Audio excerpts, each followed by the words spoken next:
সময়ের প্রতি যে যত্নবান না, তার জিন্দেগি কখনোই সুন্দর হয় না, দুনিয়াতেও না আখেরাতেও না। ইমাম শাফিঈ রাহমাতুল্লাহি আলাইহি বিশ্ববিখ্যাত মুজতাহিদ ইমাম ছিলেন, 4 মাযহাবের একজন ইমাম, ইমাম শাফিঈ রাহমাতুল্লাহি আলাইহি। তিনি বলতেন, আল ওয়াক্তু সাইফুন ইন লাম তাকতাহু কাতাআকা। তিনি বলতেন, সময় হলো তরবারির মতো, তুমি যদি সময়কে না কাটো সে তোমাকে কেটে ফেলবে। অর্থাৎ তুমি যদি সময়কে ভাগ না করো, আমি নাস্তা খাবো এতক্ষণ, দুপুরে বিশ্রাম করব এতক্ষণ, অফিস করব এতক্ষণ, বাজার করব এতক্ষণ, আমি অমুকের সাথে দেখা করতে যাব তখন, এইভাবে যদি একটা ভাগ না থাকে আমার জীবনের সময়ের, এ ভাগ করা মানে কাটা, সময়টাকে আমি কাটলাম আর ভাগ করলাম, 1 ঘন্টা এই জন্য, আধা ঘন্টা এই কাজের জন্য, 2 ঘন্টা এই কাজের জন্য, তাইলে তোমার সময় কাজে লাগাইলা। আর নাই তো সময় তোমাকে কাটতে কাটতে, মানে তোমার উপর দিয়া পার হইতে হইতে নীরবে চলে যাও।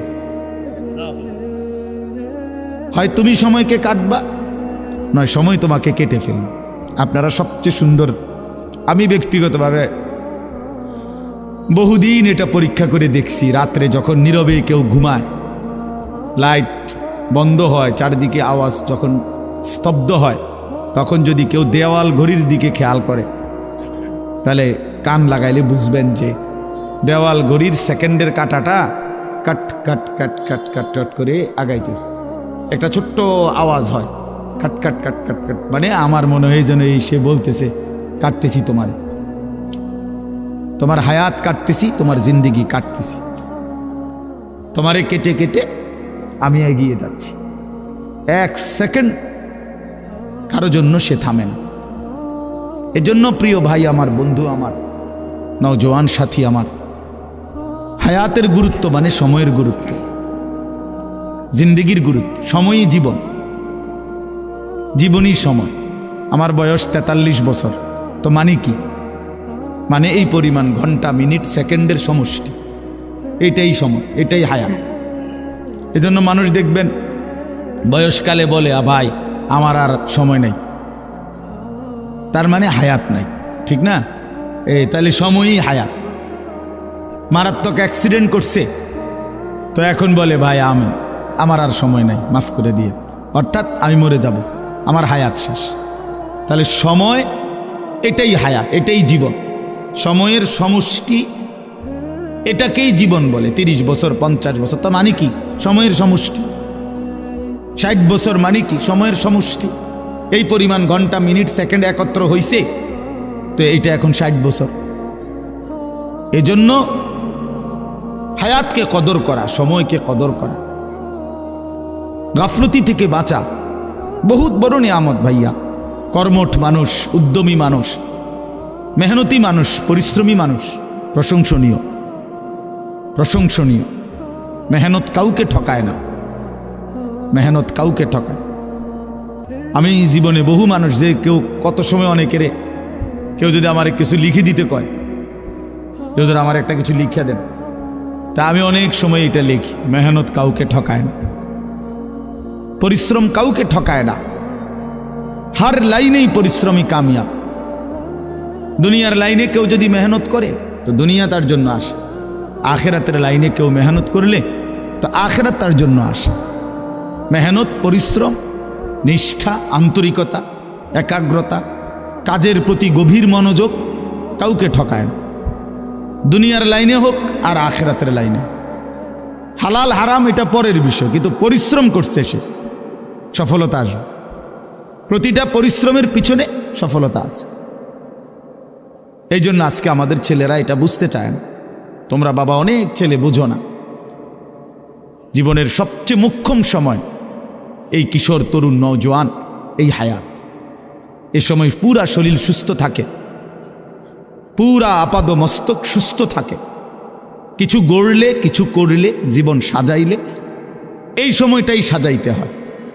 এই সময়টা যে হেলায় হেলায় নষ্ট করে, মোবাইল, নাচ, গান, ছবি, বন্ধুদের আড্ডা, বুট বাদাম, চটপটি, অসৎ আড্ডা, মেয়ের সাথে কথা, মেয়ের সাথে হাঁটা চলাফেরা, সারা রাত মোবাইলে উলঙ্গ ছবি দেখা, হায় হায়, এইটা এক ধরনের অপদার্থ ছাড়া এক ধরনের অপদার্থ ফালতু ছাড়া তার জীবনে আর কিছু হয়। এক সময় এটা এক ধরনের জন্তু জানোয়ারের মতো, হাইওয়ানের মতো, না ঘুমের কোনো স্টেশন নাই, না জাগার কোনো স্টেশন নাই, এই এক ধরনের পশুর জীবন যাপন করে, জানোয়ারের জীবন যাপন করে। রাতের 3টা বাজে ঘুমায় না, সকাল 9টা বাজে ওঠে না, মানে ঘুমানেরও স্টেশন নাই, উঠারও কি নাই স্টেশন নেই। এই জন্য হায়াতের কদর করা ভাইয়া, জিন্দিগির কদর করা। ইউকাল্লিবুল্লাহুল লাইলা ওয়ান নাহার, আল্লাহ তাআলা বলে বান্দা রাত এবং দিন আমি পরিবর্তন করি। তার মানে সময়ের পরিবর্তন করেন আল্লাহ। একটু আগে আলোকিত দিন ছিল, এখন অন্ধকার পৃথিবী, তো আল্লাহ তাআলা বলেন এটা আমি করছি।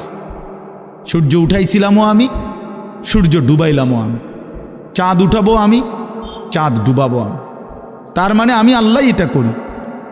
আহুয়াল্লাযী জাআলাল লাইলা ওয়ান নাহারা খিলফাতান, আল্লাহই রাত এবং দিন এনে থাকেন পর্যায়ক্রমে, বাই সিরিয়াল, একবার রাত একবার দিন, একবার রাত একবার দিন, খিলফাতান লিমান আরাদা আন ইয়াযাক্কারা আও আরাদা শুকুরা। আল্লাহ বলেন যারা যারা আমি আল্লাহর জিকির, আমার ইবাদত করতে চায়, আমি তাদের জন্য রাত দিন বানাই। হ্যাঁ, আও আরাদা শুকুরা, আল্লাহ তাআলা বলে যারা আমার শুকর আদায় করতে চায়, আমার গোলামি করতে চায়, আমার কৃতজ্ঞ হতে চায়, আমি তাদের জন্য রাত দিন বানাই। প্রিয় বন্ধু, বাপ আমার, কোনো বাটপার সিটারের জন্য রাত হয় না, কোনো হারামখোর নারী লুবি জেনাকার বেবিচারী অসভ্য সারা রাত মোবাইলে উলঙ্গ ছবি দেখবা, তোমার মতো জানোয়ারের জন্য রাত আসে নাই। রাত আসছে ইমানদার এশার নামাজ পড়বে, রাত আসছে ইমানদার মাগরিবের নামাজ পড়বে, রাত আসছে ইমানদার তাহাজ্জুদ পড়বে, রাত আসছে ইমানদার আল্লাহর কোরআন পড়বে, রাত গভীরে আল্লাহর জন্য কান্নাকাটি করবে। এদের জন্য আল্লাহ তাআলা রাত বানাইছে, কোনো সিটার বাটপারের জন্য না। এই জন্য সবসময় মনে রাখবেন, ইমানদার, নামাজি, উলামায়ে কেরাম, কোরআন পড়নেওয়ালা, দিন নিয়ে যারা থাকে, আল্লাহর কসম এদের উসিলায় বাকি বাটপার সিটারটি খায়, বাকি সিটারগুলো এদের উসিলায় খায়। এই যেগুলো হারামখোর, সুদখোর, ঘুষখোর, মদখোর, নেশাখোর, ফুট্টাখোর, বাবাখোর, ডাইলখোর, ইয়াবাখোর, কিস্তিখোর, এই সমস্ত বেহায়া বেপর্দা নারী, অসভ্য, এগুলো এই মোল্লা মুন্সির উসিলায় ভাত খায়। হ্যাঁ হ্যাঁ, এগুলো ইমানদারের উসিলা, যারা সেজদা করে, নামাজ পড়ে, আল্লাহর গোলামি করে, তাদের বরকতে ওরা বেঁচে আছে। আমগরে অনেক সময় বলে না যে হুজুররা কি করে, হুজুররা ঘোড়ার ঘাস পারে। তুমি জানো? তুমি হিসাব মিলায় দাও, তুমি কি করো আর আমি কি করি। এজন্য এটা জরুরি বিষয় মনে রাখা। আল্লাহ তাআলা এখানে স্পষ্ট বলছেন, আমি কেন রাত বানাই, কেন দিন বানাই, আমার জিকিরের জন্য, আমার শুকরের জন্য, অন্য কোনো উদ্দেশ্যে না। বান্দা যদি সেজদাওয়ালা না থাকতো, আমি পৃথিবী রাখতাম না, আমি পৃথিবী রাখতাম না। হাদিসে আছে, আল্লাহ নবী সাল্লাল্লাহু আলাইহি সাল্লাম বলছেন, যেদিন জমিনে আল্লাহ পাকের নাম বলনেওয়ালা কেউ থাকবে না, তো সেদিন আর পৃথিবীও থাকবে না। আল্লাহর কসম ভাইয়া, সেদিন আসমান ভেঙে যাবে, চাঁদ ভেঙে যাবে, দুনিয়া কায়নাত তসতস হয়ে যাবে, মানে ইসরাফিল ফু দিবে। রাসূলুল্লাহ সাল্লাল্লাহু আলাইহি সাল্লাম বলছে কিয়ামত হবে কাদের উপরে, মানে কোন মানুষরা কাদের উপরে কিয়ামত ইসরাফিল ফু দিবে? শিরারুল খালক ফিল আরদ, জমিনের মধ্যে সর্বনিকৃষ্ট মানুষ যখন গোটা জমিন একসাথে ভরে যাবে, একজনও, আল্লাহ নবী সাল্লাল্লাহু আলাইহি সাল্লাম বলছেন, প্রকাশ্যে রাস্তায় গাধা খচ্চরের মতো মানুষ যখন প্রকাশ্যে রাস্তায় একেবারে উন্মুক্ত জিনা করবে, ব্যভিচার করবে গাধার মতো, আল্লাহ রাসূল বলছে তখন ইসরাফিল ফু দিবে। কুকুরের মতো, জানোয়ারের মতো সিনার ব্যভিচার করবে।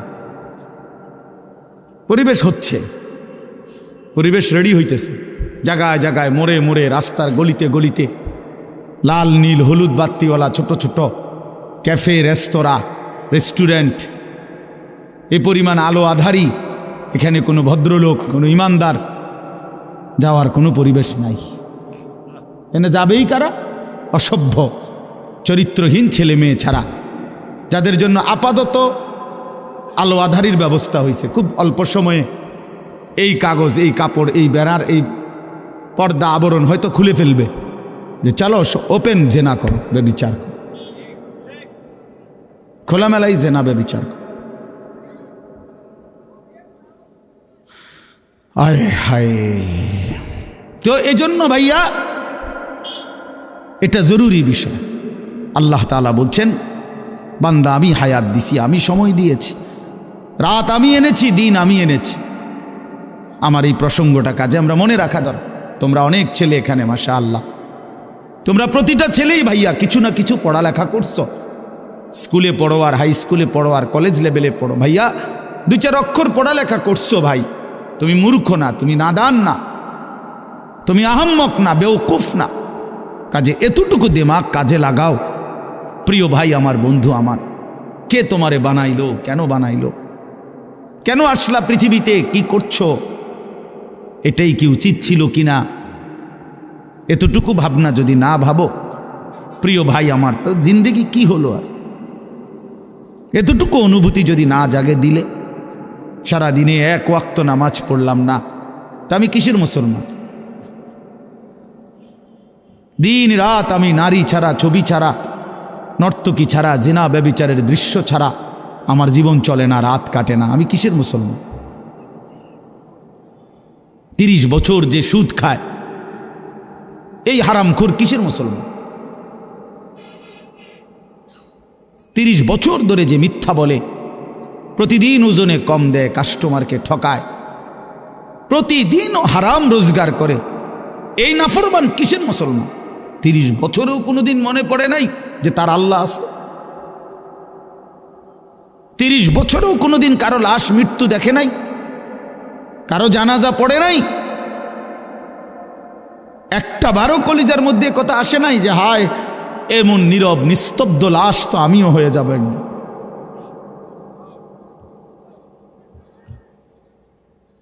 কবর দেখলে তো এটা ভাবা উচিত। রাসূলুল্লাহ সাল্লাল্লাহু আলাইহি ওয়াসাল্লাম বলছেন, তোমরা কবর জিয়ারত করো। তোমাদের কবর জিয়ারত করলে 3টা জিনিস উপকার হবে, 3টা ফায়দা হবে। তুজাহিদু ফিদ দুনিয়া, দুনিয়ার প্রতি বিরাগ হবে, দুনিয়ার বিমুখতা আসবে, আখিরাতের ফিকির আসবে। ওয়া তুযাক্কিরুল আখিরা, আখিরাতের কথা স্মরণ পড়বে। ফা ইন্না ফি জিয়ারাতিহা তাযকিরা, কবর জিয়ারতের মধ্যে তোমার নিজের জন্য তুমি উপদেশ লাভ করবে। রাসূলুল্লাহ সাল্লাল্লাহু আলাইহি সাল্লাম বলেছেন, এই 3টা লাভ। 1 নাম্বার, দুনিয়ার প্রতি বিমুখ হবে, আখিরাতের আগ্রহ বাড়বে। 2 নাম্বার, স্মরণ হবে, আর উপদেশ অর্জন হবে যে হায় এই মানুষটা আমার মতো হাঁটতো, ছুটতো, ফিরতো, ঘুরতো, কথা বলতো, জলচ্ছেন্ত আমাগো চাচা বড়া, আমার বাপ, আমার ভাই, উনি আমার চাচাতো ভাই, এ তো আমারই মতো দৌড়তো, ছুটতো, হাঁটতো, খাইতো, ঘুমাইতো, কিন্তু আজ সেই জ্বলন্ত মানুষটা এভাবে স্তব্ধ হয়ে গেল। পৃথিবীর কত মানুষ কত আওয়াজ করতেছে, বেচারা একটা শব্দও করে না। যে মানুষটা একটা মশার আওয়াজে ঘুম ভাঙ্গা যাইতো, আজ এত মানুষের চিৎকার চেঁচামেচি, এই লাশ কেন নড়ে না? আল্লাহ নবী সাল্লাল্লাহু আলাইহি ওয়াসাল্লাম এক সাহাবীর জানাজা পড়তে গিয়ে কবরের দিকে তাকাইয়া, হাদিসে আছে হযরত বারা ইবনে আযিব রাদিয়াল্লাহু তাআলা আনহু থেকে বর্ণিত, তিনি বলেন আল্লাহ নবী সাল্লাল্লাহু আলাইহি সাল্লাম আমাদেরকে সাথে নিয়ে এক সাহাবীর জানাজা পড়তে গেছেন। জানাজা পড়তে গিয়ে কবরের সামনে তাকায়া অনেকক্ষণ কাঁদছেন, খালি কবরের দিকে তাকায়া। আমরাও তার সাথে কাঁদলাম। তো কান্না শেষ করে চোখের পানি মুছে আল্লাহ নবী সাল্লাল্লাহু আলাইহি ওয়াসাল্লাম বললেন, ইয়া ইখওয়ানি লিমিসলি হাদা ফাআইদ্দু, আমার সাথীরা এই কবরের জন্য তোমরাও রেডি হও। নবীজি বলছে আইদ্দু, কবরের জন্য তোমরাও প্রস্তুতি নাও। রাসূলুল্লাহ সাল্লাল্লাহু আলাইহি ওয়াসাল্লাম বলছেন, বন্ধু মা রাআইতু মানদারান কাত্তু ইল্লা ওয়াল কবরু আফজাউ মিনহু। আল্লাহর নবী সাল্লাল্লাহু আলাইহি সাল্লাম বলেন, আল্লাহর কসম উম্মত, কবরের আযাবের চাইতে ভয়ানক কোনো দৃশ্য আমি রাসূল আর কিছু দেখি না। আপনারা অনেক চালাক, অনেকে বুদ্ধিমান, হুজুররা এসব নিয়েই পড়ে আছে। হ্যাঁ, এসব নিয়েই পড়ে আছে। কে মনে করাই দিবে কবর? দুনিয়া মনে করাইবার তো লোকের অভাব নাই। এই মিয়া, দুনিয়া তো সবাই মনে করাই দিতেছে। কবর মনে করাবে কে বন্ধু? আখেরাত মনে করাবে এই 2-4 জন মোল্লা মুন্সি। এরাও যদি পৃথিবীতে না থাকে, আপনারা যদি এদেরকেও হারায় দেন, সরায় দেন, তো আপনাদেরকে আখেরাত মনে করাবে কে? কবর মনে করাবে কে? দুনিয়া বুঝাবার জন্য তো লোকের অভাব নাই। একটা মাহফিলে আমি যদি এখন বলি, আসেন আজকে যেহেতু আমাকে দাওয়াত দিছে, সবাই মনোযোগ দিয়ে শুনেন একটি অটো কিভাবে চালাইতে হয়, আজকে আমার আলোচ্য বিষয়। তো এখন এইটা বললে মানুষ হাসি দিবে না? কথা বলেন না কেন? ব্যাক কল হুজুর, অটো কেমনে চালাইতে হয় এইটা কনের লেগে নিয়ে আপনার এনে দাওয়াত দিই দই রে মিয়া।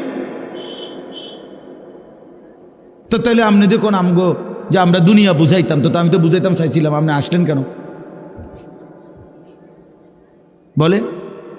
সিএনজি কিভাবে চালাইতে হয় না বন্ধু, আল্লাহ তাআলা কোরআনুল কারীমের মধ্যে বলছেন আমাদের ইলমের মাকসাদ কি, কেন আল্লাহ তাআলা উলামায়ে কেরামকে যাকে যেটুকু কোরআন সুন্নাহর ইলম দিয়েছেন, আল্লাহর কসম কোরআন শরীফের সরাসরি আয়াত আল্লাহ তাআলা বলছেন ফালাউলা নাফারা মিন কুল্লি ফিরকাতিম মিনহুম তাইফাতুল লিয়াতাফাক্কাহু ফিদ্দীন। আল্লাহ বলেন এই দ্বীনের উচ্চতর জ্ঞান কিছু মানুষ অর্জন করবে, ইলম অর্জন করবে। কেন? আল্লাহ বলেন ওয়ালিয়ুনদিরু কওমাহুম ইযা রাজাউ ইলাইহিম, তারা যখন নিজ জাতি কওম সম্প্রদায়ের কাছে ফিরে আসবে, তারা আল্লাহর ভয় দেখাবে, আখিরাতের ভয় দেখাবে, কবরের ভয় দেখাবে, জাহান্নামের ভয় দেখাবে। ওয়ালিয়ুনদিরু, এটাই উলামায়ে কেরামের কোরআন সুন্নাহর ইলমের মাকসাদ। এ তো কোরআন শরীফের আয়াত। কি আয়াত? কোরআন শরীফের আয়াত। ওয়ালিয়ুনদিরু কওমাহুম, জাতিকে ভয় দেখাবে, আল্লাহর ভয়, আখিরাতের ভয়, কবরের ভয়, জাহান্নামের ভয়। রাসূলুল্লাহ সাল্লাল্লাহু আলাইহি ওয়াসাল্লাম সর্বপ্রথম যেদিন আল্লাহ তাআলা নবীজিকে সাল্লাল্লাহু আলাইহি সাল্লাম মানুষের কাছে দ্বীনের কথা বলার অনুমতি দিয়েছেন, প্রথম যেদিন, সেটা হলো কোরআনের দ্বিতীয় নাজিলকৃত আয়াত। কোরআন শরীফ প্রথম নাজিল হয়েছে তো ইকরা বিসমি রাব্বিকাল্লাযী খালাক, এটা আপনারা জানেন না? 5টা আয়াত এখানে। এটা হলো প্রথম নবীজিকে বলছে আপনি পড়ুন, আপনার রবের নাম নিয়ে আপনার রবের কালাম পড়তে শুরু করেন। তো এরপরে দ্বিতীয়বারে, মানে দ্বিতীয় কোরআন শরীফ নাজিল হয়েছে এই সময় আল্লাহ তাআলা বলছে ইয়া আইয়ুহাল মুদ্দাসসির কুম ফাআনজির। এইটা হলো দ্বিতীয় নাজিল। কুম ফাআনজির, বন্ধু আমার, নবী আমার, দাঁড়ান, ওঠেন বন্ধু, ফাআনজির, আমার বান্দাদেরকে ভয় দেখান, কবরের ভয়, জাহান্নামের ভয়, আযাবের ভয়, আখিরাতের ভয়, আমি আল্লাহর ভয়। এই কোরআন শরীফে দেখেন আপনি, ফাআনজির প্রথম আয়াত, প্রথম আদেশ। নবী সাল্লাল্লাহু আলাইহি ওয়াসাল্লামের হাদিস আছে, আমরা সব কিতাবে আছে, আপনারাও শুনছেন।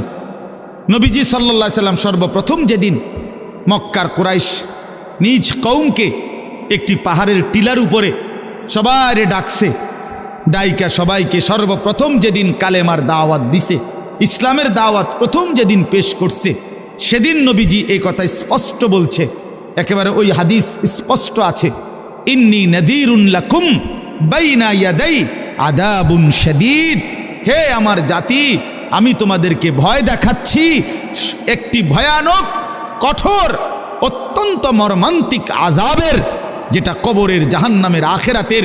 তোমরা সেই আযাব থেকে বাঁচার জন্য কুলু লা ইলাহা ইল্লাল্লাহ তুফলিহুন, সবাই আল্লাহর কালেমা পড়ো, লা ইলাহা ইল্লাল্লাহ পড়ো, তাহলে নিশ্চিত কামিয়াব হবে, ওই আযাব থেকে বেঁচে জান্নাতি হয়েছে। বাপ আমার, বন্ধু আমার, আমরা আপনাদেরকে আখিরাত মনে করাইলাম, আমরা আপনাদেরকে কিয়ামত মনে করাই, কবরের কথা মনে করে। এই মাহফিল মাকসাদ, এটাই মাকসাদ অন্যতম, এটা গুরুত্বপূর্ণ মাকসাদ আমাদের জিন্দিগি। এই ওয়াজ মাহফিল, এই জুমার খুতবা, চারিদিকের এই মাদ্রাসাগুলোর পড়ালেখার ফিকির, মসজিদ মাদ্রাসা